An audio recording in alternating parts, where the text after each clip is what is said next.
What is up, everyone? Welcome back to the Keep It Hoop YouTube channel. Today, we are going to be looking at Zion Williamson's dominant performance against the Clippers last night. I think he had 27 points, and the Pelicans really just had a statement game, a dominant win versus the Clippers, and Zion was at the forefront of that. And I really like how Stan Van Gundy has been utilizing him as the ball handler at times, especially with the second unit. And when he's on the court with Lonzo and Brandon Ingram, there's a lot of times where he's still the screen guy and trying to catch the ball on the roll or for lobs or getting the ball either at the mid post or just down low in the post. But we all know the mismatch that he presents, right? If you put a smaller guy on him, he's just going to overpower him. If you put a bigger guy on him, he has the explosiveness and that quick first step to drive right past him. So defenses are finding it hard to really stop him or even contain him with one guy. It's someone, you have to game plan and scheme for. And as Zion becomes more comfortable being able to play both on and off the ball, it's going to become even harder to stop him. And I think the Clippers just had their hands full. I think the Pelicans did a really nice job of balancing Zion on and off the ball and then kind of playing off of the attention that he gets. And yeah, I wanted to take a look at it and just kind of break things down. Before we get started, though, if you could like, subscribe, share, and comment, we'd greatly appreciate it. We're almost at 200 subscribers, trying to get there as soon as possible. Also, follow us on our social media pages. It is keep_it_hoop on Instagram and Keep It Hoop blog on Twitter. So with that out the way, let's get started. The transition game is obviously the place where him and the Pelicans really as a whole excel. You have Lonzo Ball, who's always looking up and looking to get the ball ahead. And then Zion, Brandon Ingram, these are guys that finish in transition well. Zion, I like the fact that he's not just camping out there. The fact that he's able to, he's not going to spread the floor at this point in his career because he's not a shooter, right? So Marcus Morris is going to help off of him. But the thing with playing off of a guy like Zion, an explosive athlete, is if you're not pressing up on him, then you're just giving him a head start. And Zion, whether it's with or without the ball, once he gets that head start with his combination of, what I talked about before, the size, the strength, the speed, it's really hard to stop him. So it's a weird scenario where Zion, you still want to keep a body on him, even though he's not a shooter. Because like I said, if you just let him have this much space to get that full head of steam, it's too late. Once he gets the ball, you're gonna have to foul him. So, this isn't even something that I had even thought about before, but I think, as teams recognize this, might be able to spread the floor effectively without being a great shooter. Just because you need to keep a body on him to stop the drives, to stop the cuts, to stop the lobs. So you see a situation here where Kawhi Leonard, universally recognized as, at least when he's healthy and trying, one of the best defenders in the perimeter in the league. And Zion here, just simple spin move is super easy. Zubac doesn't, really do a great job of contesting or helping, but just drives right past him. Kawhi, did he play great defense there? No, but you can just see how easy the game is for Zion, especially when his team can spread the floor out. Now, the Pelicans aren't a team that have, a lot of knockdown shooters, but Brandon Ingram can knock down the three. Alonzo has been certainly shooting the ball a lot better. And as his game develops, but also as the Pelicans can continue to surround him with shooters, I think you're going to see even more of him with the ball in his hands because, again, the matchup nightmare he presents is just ridiculous. And there's just no way to stop him when he's at the top of the key with shooters around. And this is just insane, right? Someone at his height to be able to, not even his height, because he's 6'6", so there's guys at his height that can do this, but his size overall, to be able to bring the ball down, right? Batum realizes that he wants to stop Zion before he picks up steam, right? And Zion's already kind of accelerating, but Batum realizes that, tries to pick him up at half court, doesn't want to let him get, his full momentum. Maybe, as Zion's not a great dribbler at this point, so Batum is probably thinking maybe I can pressure him, get the ball out of his hands, right? Well, Batum, I know, or Williamson, Zion, I know I just said he's not a great dribbler, but shows a really nice behind the back dribble. And look at the attention that he gets, right?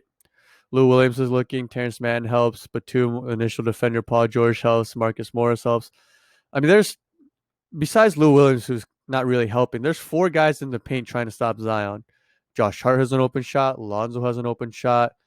Kyle Lewis Jr. has an open shot, and then you ultimately have Jackson Hayes who gets a wide open dunk, an alley oop off of this. But just the ability to do all of that, drive from really half court behind the back against a solid defender, Nicholas Batum, the on point pass and the recognition, even the IQ to realize, well, what the right play is. A great play right there. So when I said that, I think the Pelicans played really well off of Zion being the ball handler and then the attention that he garnered. I think this is what I meant the most is just the Pelicans actually had a decent amount of cuts, whether it's backdoor cut or just cutting towards Zion and getting the ball as he was getting all this attention. And Lewis Jr. does a really nice job of here of just doing that right here. So again, you see really three guys trying to contain Zion, right? Um, Marcus Morris, Batum, and Paul George all have their eyes on Zion, and Lewis Jr. does a really nice job. He sees this and just makes a really straight cut to go get the ball. And I think as we see Zion become the ball handler more and more, I think teams are going to have to play him for that because you still want to stop Zion before you stop his teammates in most cases. So as guys like Lewis Jr. and even Josh Hart, who can be a solid slasher, they understand how to play with Zion as the ball handler more and more. I think you can see Zion's assist numbers start to rise up, and I think Stan Van Gundy will just continue to trust him more and more with the ball in his hands. This is just a really simple action, right? You have a screen, a dribble handoff right here, and then another screen, and then just into a roll, right? And there's three guys really, for the Clippers trying to stop Zion. But look at that body control, right? Instead of going into the defense, he's able to control his body really just off of the catch, pivots nicely, doesn't travel, and goes right in between the two defenders, which I believe is Marcus Morris, and I don't know who the other guy is. Might be Batum. Yeah, it was Batum, but does a really nice job of just splitting the defense with his body. Really good body control. Good pass by Josh Hart too, but again, it's just the Pelicans aren't always going to be the most talented team on the court, but when you have a guy like Zion, Brandon Ingram, and then you have decent passers like Josh Hart, like Lonzo, like Eric Bledsoe. You are able to get easy baskets even from simple plays like this, especially when you have Zion, who's just a freak athlete who's able to do these kinds of things. And that looks like an easy finish, but it really isn't. A lot of guys in the league can't make that play. Catching it on the run, right? First, you have to catch the ball in transition, pivot, and really just spin into it without traveling, and then to split the defense, body control, make the layup, and then not, get called for a charge. So really nice play there as well. This is just too easy, right? It was a mismatch. The Pelicans realize it. Terrence Mann on Zion Williamson. This is just, it's just too easy.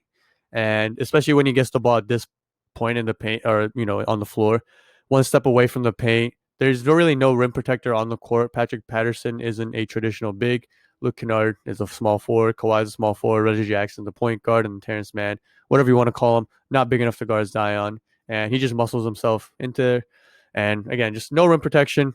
And it's just too easy. And now this is another play, right? So they put Kawhi on Zion, but you still see the attention that he's getting, right? Terrence Mann falls asleep. Two guys on Zion. So Eric Bledsoe, veteran point guard, does a really nice job of reading this, and he's going to make a straight drive or cut right to the basket. And Kennard can help a little bit, but again, he's not a great defender to begin with. He also has to stick a bit with Lonzo with the way Lonzo is shooting the ball, right? So, um, I think Lonzo becoming a better shooter as of late has really helped the Pelicans offense just as another dimension. And he's no longer a liability. You add that with Lonzo's already above average rebounding, good passing and defense. And, he's looking at a possible, pretty big contract next time he's a free agent. And he's really turned himself into a very solid player. And, again, if he stays with the Pelicans, I think it can work. A lot of teams are probably watching him with the stretch he's having, and I know even a team like the Knicks have been watching and they're interested in making a move for him. But yeah, it's added another dimension to this team, and it's no longer just Brandon Ingram, trying to get his own, and then Zion pick and rolls. You have another guy who can make shots and really get other guys involved as well. So, but yeah, I mean, again, the Pelicans just continue to cut really well off of Zion and the attention that he gets, and the Pelicans, who aren't a great 3-point shooting team, when they can get easy baskets like that, it helps a lot. So we've seen examples of what happens when you put someone too small on Zion, but this is what happens when you put someone who's just bigger and slower, right? Patrick Patterson tried, but that's just too easy. Nothing he can do there. I know Eric Bledsoe and Lonzo can drive and dish, but if they were ever able to get a guy who can consistently get in the paint, I mean, this is another thing that you have to worry about. Um, you know, we've focused a lot on Zion with the ball and the playmaking he can do, whether it's for himself or for his teammates. But, if you have a guy who can now start to consistently get in the paint, you create just a whole nother set of problems, because you're going to have to live with either giving up a layup to said player, right? In this case, it's Eric Bledsoe. Um, and then if you help off, it's either a lob or a dunk every single time, right? And he's going to finish most likely, or you're going to just have to foul him. And even then, there's a good chance he finishes and forces an and one. I mean, just look at the brute force and strength. I mean, it's not even bad defense. Like, Batum is right there, but he just puts his head down. He's too strong. 3 guys at the rim, and it doesn't even matter. So then you start having situations where not only is Zion the ball handler, but he is also now the one receiving screens, right? So Eric Bledsoe comes out here, sets a screen, and then you have a situation now where Reggie Jackson, who was guarding Eric Bledsoe, has to hedge or even switch onto Zion, and that's just unfair, right? There's nothing he can do about that.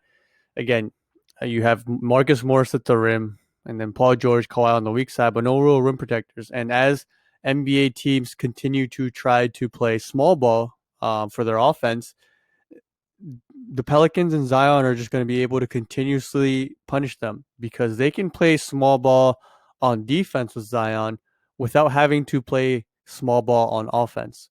And vice versa, they are able to play traditionally and big on offense without having to play the same way on defense, because Zion can play like a bully, but also defend. I'm not saying he can guard point guards consistently, but he can guard threes and fours well enough. Now that's why I thought originally when Steven Adams was signed, it didn't make sense, because I thought Zion would be good as a full-time four and even a small five at times.